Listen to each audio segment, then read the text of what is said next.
Hi all my dear students, welcome to Sri Jendra Rank Zone classes. I'm your faculty Amit Ajmani and we'll be continuing up the chapter Tissues in Plants and Animals. Before taking up the next topic, let us try to brush up all the topics that we have done till now. It will just take 2 minutes, but the advantage is that you'll be able to relate what exactly we have been doing till now as far as this chapter tissues in plants and animals is concerned. We started up by defining what exactly are tissues, a group of cells common in origin performing specific function in organ of an organism. Two types of tissues we are going to study about in this chapter, the plant tissues and the animal tissues. Till now we have studied about the plant tissues. We have seen the differences between plant and animal tissues. We have discussed about the various types of plant tissues, meristematic and permanent, in quite lot detail, the various features of cells of meristematic tissue or meristems, the various types of meristematic tissues, apical, lateral and intercalary, their locations and their functions, the types of permanent tissues, simple permanent, parenchyma, chlorin, aron, colon and sclerenchyma. We studied about epidermis, the functions of epidermis. We talked about stomata, functions of stomata. We talked about what exactly transpiration is. We talked about complex permanent tissues, the tissues which are made up of more than one type of cells. We studied about the two types in detail, phloem and xylem, the various types of xylem and phloem. Xylem, four types: xylem vessels, tracheids, xylem parenchyma, and xylem fibers. Phloem, further four types, that is sieve tubes, companion cells, xylem, phloem parenchyma, and phloem fibers. We saw the differences between xylem and phloem in the previous lecture, and also differences between meristematic and permanent tissues, and these were all about the plant tissues. This is what we have done till now, and in today's lecture we'll start up with very important topic, that is animal tissues. Now these animal tissues are the tissues present in animals, and they are mainly classified into further four types. What are these? First are epithelial tissues.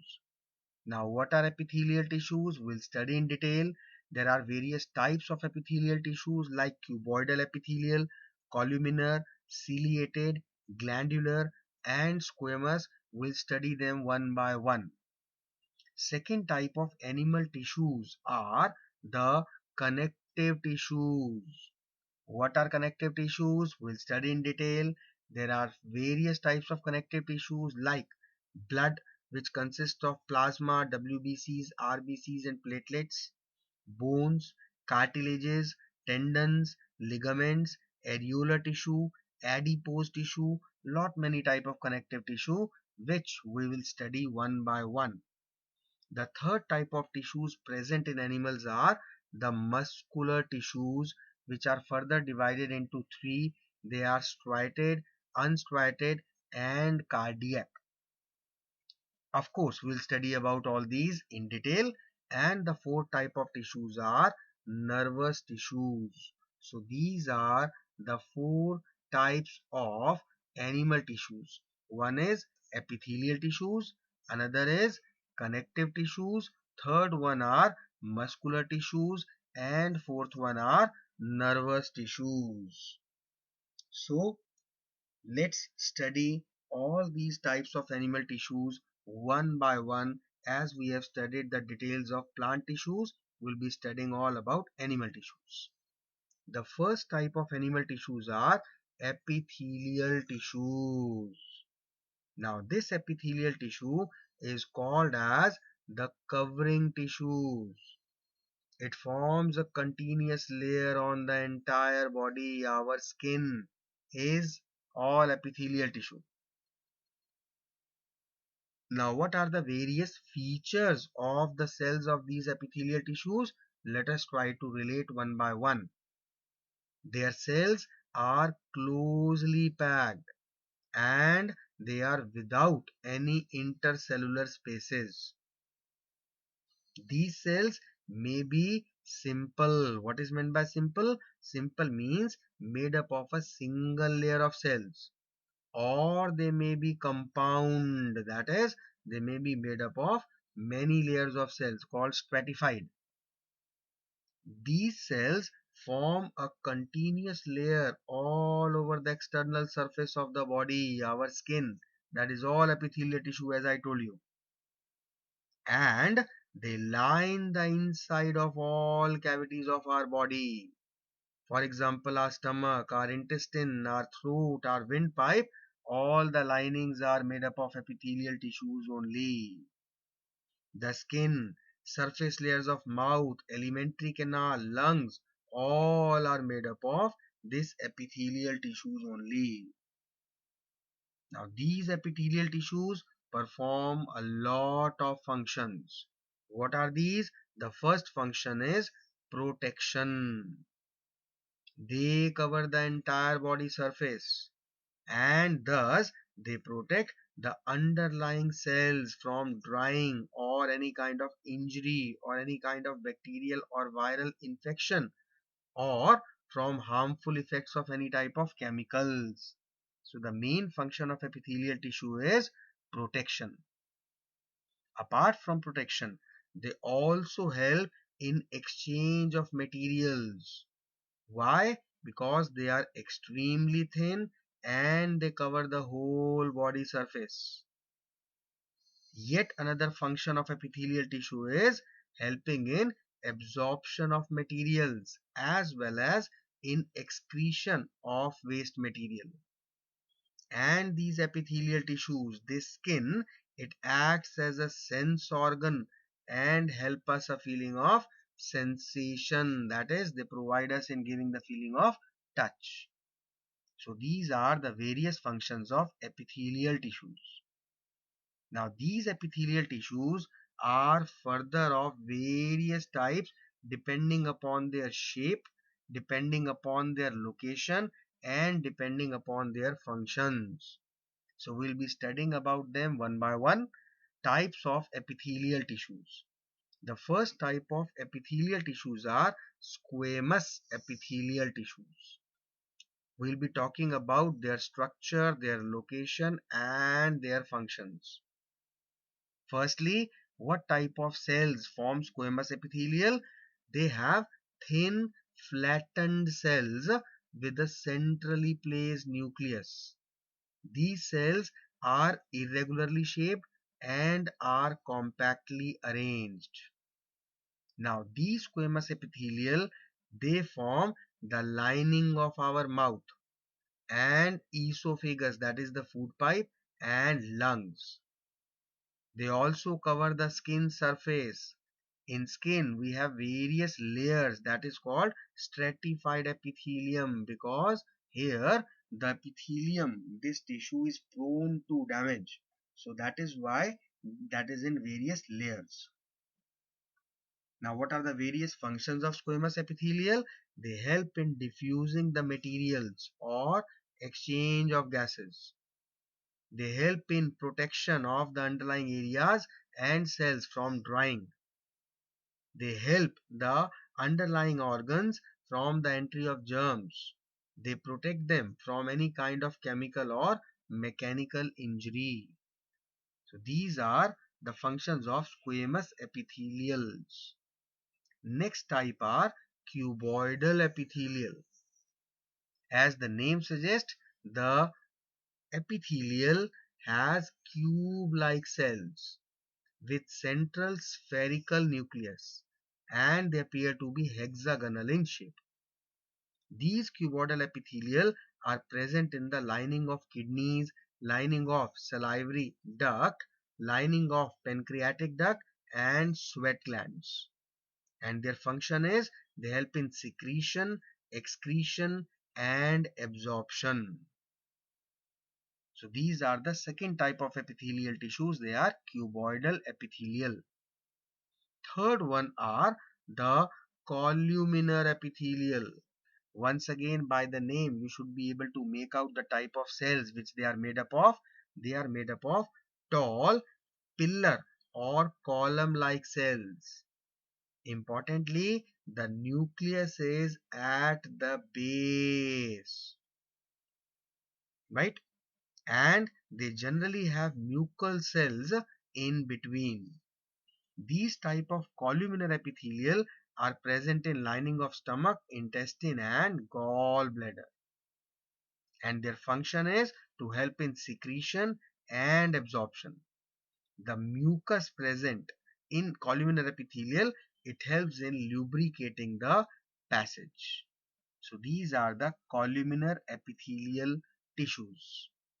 Next are ciliated epithelial. Now these ciliated are certain cuboidal or columnar epithelial only, but the addition is that they have got cilia at their ends. What are cilia? Cilia are the hair-like structures. These ciliated epithelial, they form the lining of trachea, that is our windpipe, and bronchioles in our lungs, and oviducts in females. The functions of the ciliated epithelial is that the movement of cilia, that is the hair-like structure, they move and direct the flow of fluids in a particular direction. So these are the functions of ciliated epithelial tissues. Next are the glandular epithelial. These are the cuboidal or columnar epithelial only, but they are modified into glands. Where they are present? They are present in salivary glands, gastric glands, sweat glands, intestinal glands, and thyroid gland. And the functions of these is they secrete enzymes, they secrete mucus or hormones. Hormones are the chemical substances which help in control and coordination in our body. So these are the 5 types of epithelial. What all we studied? First one are the squamous epithelial. Second are the cuboidal epithelial. Third are the columnar epithelial. Fourth are the ciliated epithelial, and fifth are the glandular epithelial. These are the 5 types of epithelial. You need to relate their structure, their location and their functions, because many times you will be asked the questions, name the type of epithelial tissue present in the inner lining of the mouth, or windpipe, or food pipe, or sweat glands, right? So you need to relate their locations, they are quite important. Fine. So after epithelial, let us come to the next type of animal tissues. They are the connective tissues. These are the second type of animal tissues, the connective tissues. The name suggests that these are the tissues which bind and pack different tissues and organs together and support. Now these connective tissues are further divided into 3 main types. First are liquid connective tissue, which consist of blood and lymph. These two are fluids. Next type of connective tissues are the proper connective tissues, which consist of tendons, ligaments, areolar tissue and adipose tissue. And the third type are supporting connective tissues, which are bones and cartilages. We'll be studying about all these 3 types of connective tissues one by one in detail. So let us first of all start up with the first type of connective tissues, that is the liquid connective tissues. Now these liquid connective tissues are the 2 main fluids in our body. One is blood. What is blood? We all know, bright reddish colored vascular tissue that flows inside the blood vessels, the arteries and the veins and the blood capillaries. It is a fluid medium and the main mode of transportation in our body. It is the main connective tissue because it connects each and every cell of our body. Now, what exactly is this blood made up of? Let us try to understand the composition of blood. This blood is made up of plasma. What is plasma? Plasma is a pale, colorless fluid which is made up of 90% water. This plasma contains proteins, salts, and hormones. And in this plasma, we find the various three things suspended in them. What are these? RBCs, WBCs, and platelets.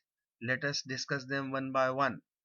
RBCs are the red blood cells or the red blood corpuscles, which are also called erythrocytes. Now, these RBCs are disc-shaped, colored living cells which do not contain nucleus. These RBCs impart red color to the blood. So, our blood is red in color because of these RBCs. And very importantly, these RBCs contain hemoglobin. This hemoglobin is called the respiratory pigment of our body. This is the oxygen carrier of our body because this hemoglobin carries oxygen from one part of the body to another. This hemoglobin is a very complex molecule which includes iron and proteins called globin. So that is why the name hemoglobin. Fine. The next component in plasma in blood are the WBCs, the white blood cells or the white blood corpuscles or leukocytes.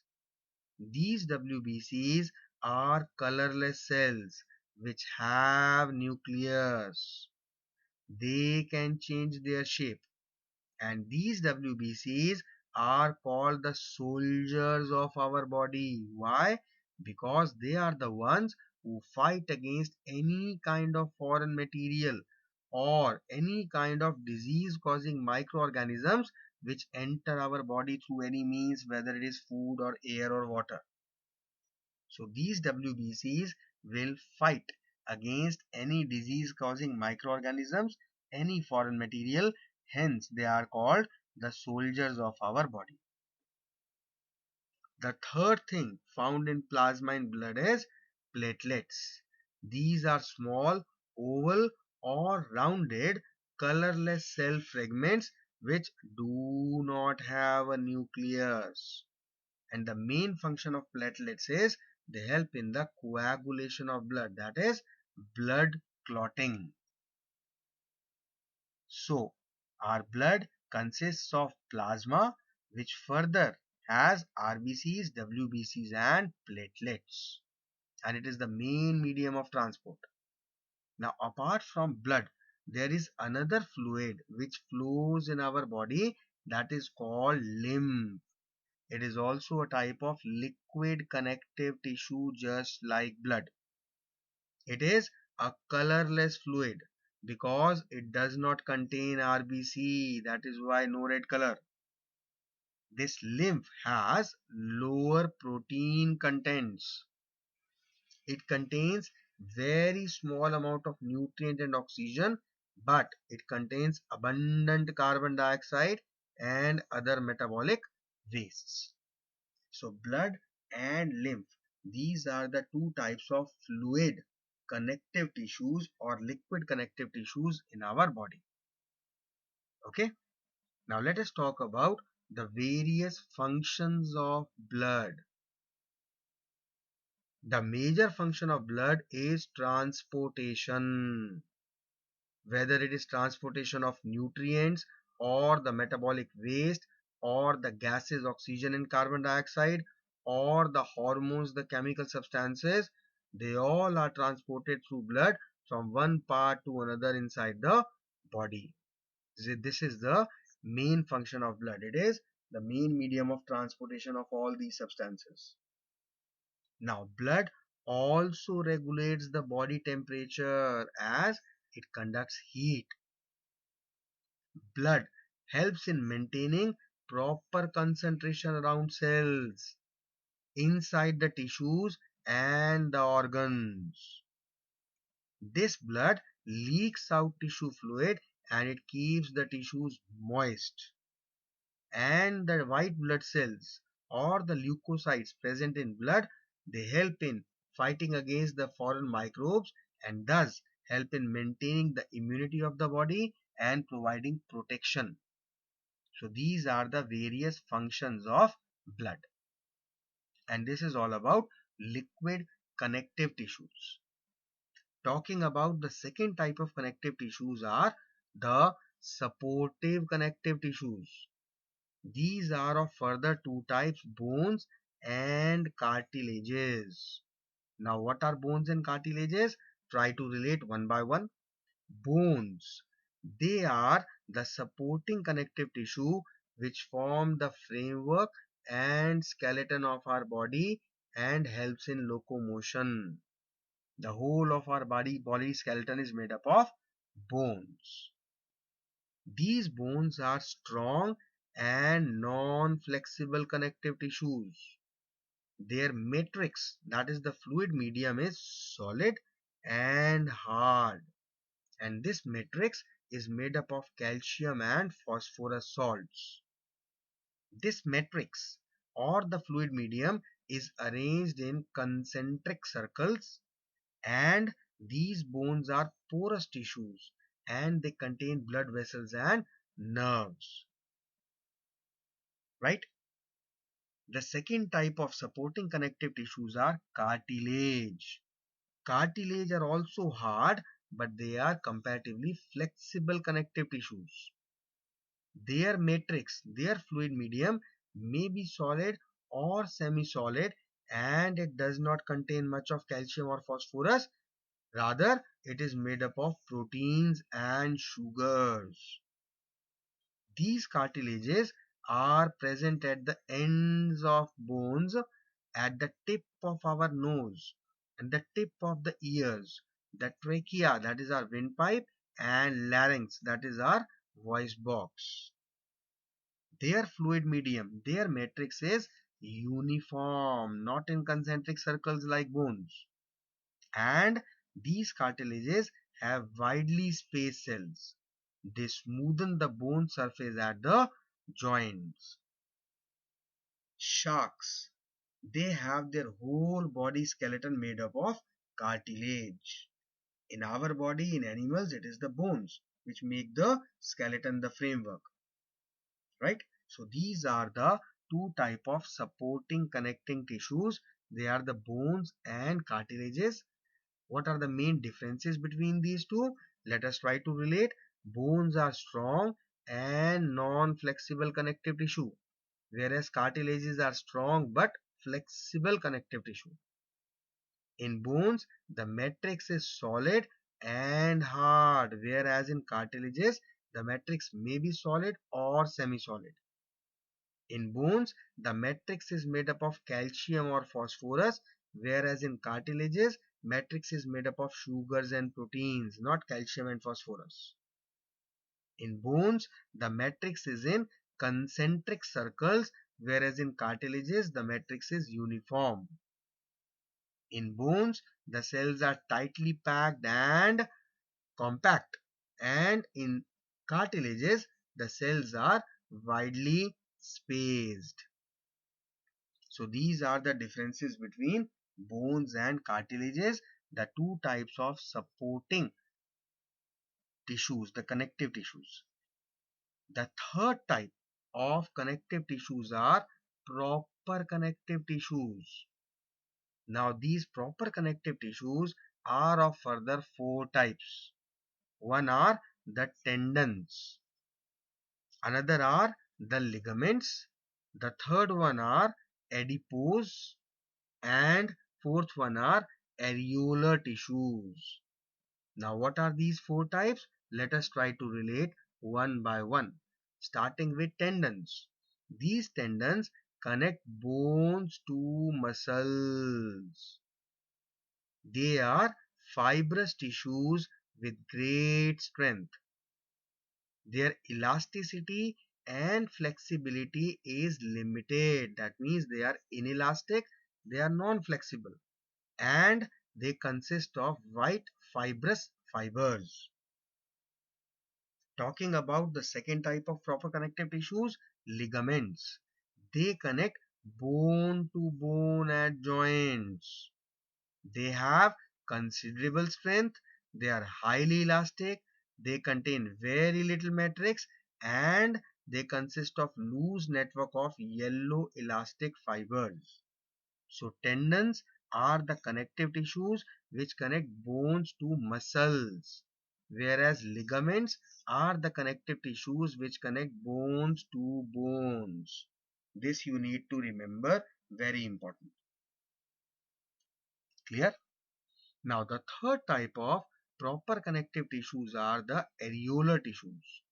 This tissue is found between skin and muscles, around our blood vessels and nerves, and in bone marrow. This areolar tissue fills the space inside the organs. It supports all our internal organs and also helps in repair of tissues. In our body, if there is no areolar tissue, how the organs are going to be supported? They cannot just lie or hang around in all the emptiness of our inside body.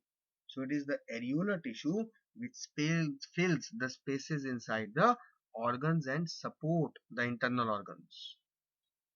The fourth type of proper connective tissues are adipose tissues. These are fat storing tissues. They are found below the skin and between internal organs, and their cells are filled with fat globules. And because of the storage of fats, they act as insulators in our body. So these are the four types of proper connective tissues: tendons, ligaments, areolar tissues, and adipose tissues. We need to know the differences between the tendons and ligaments. The tendons are tough and non-flexible connective tissue, whereas the ligaments are elastic and flexible connective tissue. Tendons connect muscle to bone, whereas ligaments connect bone to another bone. Tendons are formed by white fibrous connective tissues, whereas ligaments are formed of yellow fibrous connective tissues. Right? So these are the types of connective tissues: liquid connective tissues, supporting connective tissues, and proper connective tissues. Clear? These were the second types of animal tissues. And after that, we'll go further with the third type of animal tissues. They are the muscular tissues. All the muscles of our body are made up of these muscle cells. And the types of muscular tissues are, they are further categorized as striated muscles, unstriated muscles, and cardiac muscles. What are these? Try to relate one by one in detail. Talking about the striated muscles first. These striated muscles are also known as skeletal muscles or the voluntary muscles. These are the muscles attached to our body skeleton, and that is why they are called voluntary, because they are under our control. We can willfully change, we can willfully control these striated muscles. The cells of these muscles are elongated, cylindrical, uninucleated, and unbranched. And very important, they are called striated because of these alternate light and dark bands, which are called striations. Since these alternate light and dark bands called striations are present in these type of cells, that is why they are known as striated, and they are attached with bones or skeleton of our body. they undergo rapid contractions, because of which they get tired easily. So these are a few features of the striated connective tissues. Let us talk about the unstriated, just opposite of them. These unstriated, they are known as smooth or involuntary muscles. They are involuntary, they work on their own, they are not under our control. Their cells are spindle shaped with taperings at the ends, and they are called unstriated because striations are absent in them. That alternate light and dark band, they are absent in them. These unstriated are present within the walls of the body organs like stomach, ureter, bronchi, intestine, etc. They undergo they undergo slow and rhythmic contractions, and they do not get tired easily, right? So we can very well side by side relate the differences between striated and unstriated. Striated are voluntary. They are also known as skeletal muscles. Why? Because they are connected to the body skeleton and they are under our control.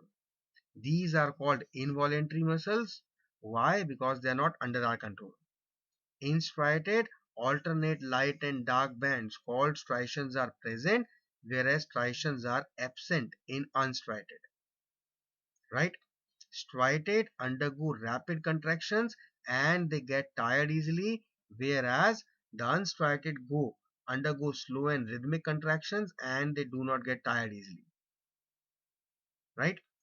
The cells of striated are elongated, cylindrical, uninucleated, and unbranched, whereas the cells of unstriated are spindle shaped with taperings at the ends. So these are the differences also between striated and unstriated side by side. The third type of muscle tissues are the cardiac muscles. They are also known as heart muscles because they are present in the walls of the heart. Now, of course, they are involuntary. They work on their own. They are not under our control. Their cells are elongated, just like striated, cylindrical, just like striated, but branched. Striated were unbranched.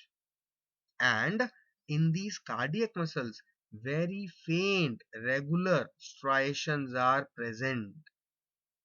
Now, these cardiac muscles undergo continuous and rhythmic contractions and relaxations throughout the life, and they never ever get fatigued.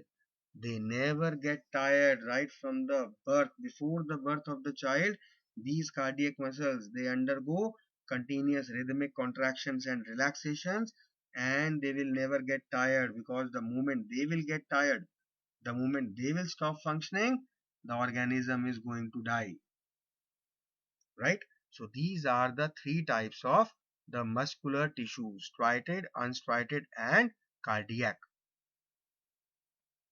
Our muscles, they contain special proteins called contractile proteins, and it is because of the contraction and relaxation of these contractile proteins in the muscles which causes movement.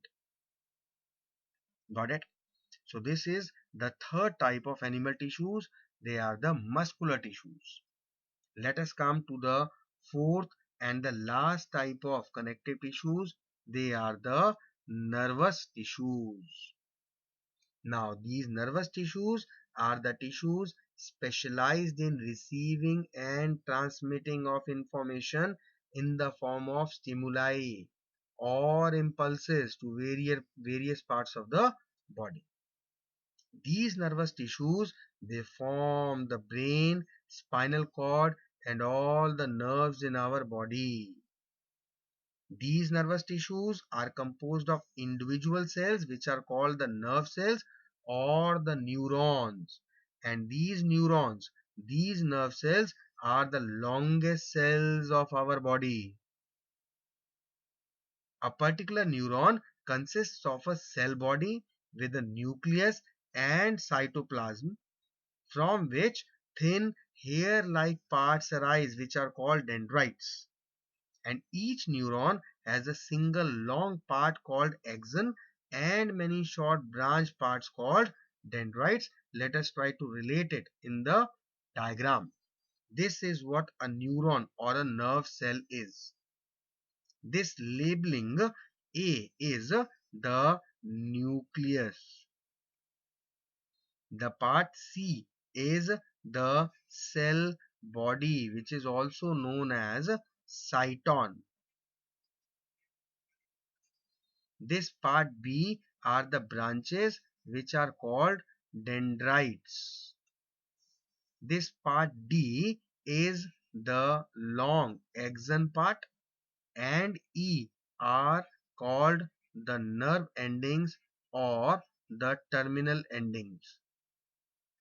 Now, apart from these, there are various other labelings also that you have studied about the nasal granules, about the node of Ranvier, about the myelinated sheath, right? Other labelings are also there.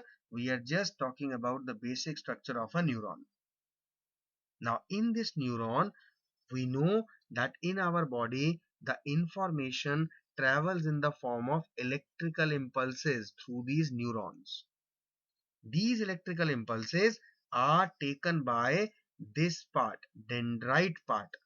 The dendrite part of the neuron receives information from the dendrites. This information goes to the cell body, and from the cell body and cytoplasm, it moves on to the axon. And from axon, this information goes to the nerve endings, from where it goes to the dendrites of the next neuron. So the flow of information that takes place is that the dendrite part of the neuron receives information. It then passes on to the axon through the cell body and cytoplasm, and from axon this information is passed on to the another neuron through nerve endings, right? So information is taken by dendrites, number 1. Then it is passed on to cell body, number 2. From there it goes to the axon, number 3. And from there it goes to the nerve endings, number 4. And from here it will go to the dendrites of the next neuron. Now, quite importantly, we know that there is a term called synapse. Now, what is synapse? It is a microscopic gap between two neurons.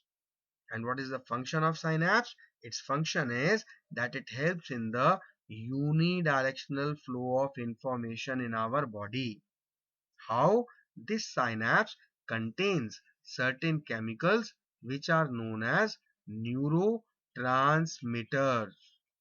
Now these neurotransmitters, they help in the unidirectional flow of information from the nerve ending of one neuron to the dendrite of the another neuron. So these are our nervous tissues, and these are our all the types of animal tissues. So let us try to summarize once again what all we studied in this particular topic. We talked about the animal tissues. Animal tissues are further categorized into these 4 types. Let us try to relate: epithelial tissues, connective tissues, then we talked about the muscular tissues and the nervous tissues. In this, we talked about first of all the epithelial tissues. We talked about the features of the epithelial tissue, the functions of the epithelial tissue, right? We studied about the features plus the functions of epithelial tissues. Then we talked about the various types of epithelial tissue: cuboidal, columnar, ciliated, glandular, and squamous. In all these types, we studied about the structure of these types. We studied about the location of all these, and we studied about the functions of all these epithelial tissues. Next, We talked about the connective tissues. These connective tissues were of two types. Number one were the liquid connective tissues. In liquid connective tissues, we studied about blood and lymph. In blood, we studied about the various functions performed by the blood. We studied about the composition of blood. It consisted of plasma, WBCs, RBCs, and platelets. We talked in detail about all these. Plasma, the colorless fluid, which is made up of 90% water. This plasma has WBCs, the white blood corpuscles or the leukocytes, soldiers of the body. RBCs, the red blood corpuscles or the red blood cells or erythrocytes, right?